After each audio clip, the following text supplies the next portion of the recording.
जी मौलाना साहिब, आपका क्या हाल है? मैं अल्लाह का शुक्र है ठीक हूँ। मौलाना साहिब, जैसा कि आपको मालूम है, मैं अपने बच्चे की तालीम के बारे में बहुत परेशान रहती हूँ। जी हर माँ ही अपने बच्चे की तालीम के बारे में परेशान रहती है। मैं चाहती हूँ कि आप मेरे बेटे को घर में आकर पढ़ाया करें। जी मोहतरमा, हमारा काम ही बच्चों की तालीम व तरबियत करना है। बस फिर ठीक है, आप कल से ही मेरे बेटे को पढ़ाना शुरू करें।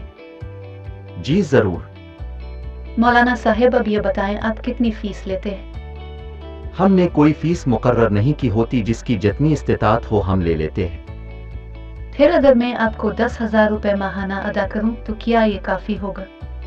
जी अब जितनी भी फीस अदा कर दे, मुझे कोई मसला नहीं। बस मुझे ये बता दे कि आपके ऑफिस के बाहर जो चौकीदार खड़ा है, जिसका काम सिर्फ दरवाजा खोलना और बंद करना है, आप इसको माहाना कितनी रकम देती हैं?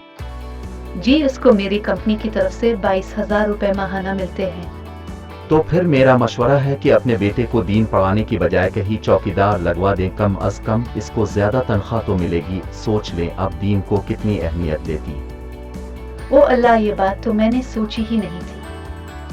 बस फिर अब ये बात सोच लें और अब मुझे चौकीदार से ज्यादा अहमियत दें, या अपने बेटे को दीन मत सिखाएं बल्कि चौकीदार ही बनाएं।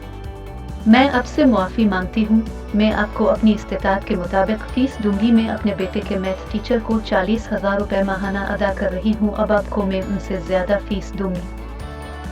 ठीक है मोहतरमा, मैं आपके बेटे को पढ़ाने के लिए तैयार हूँ।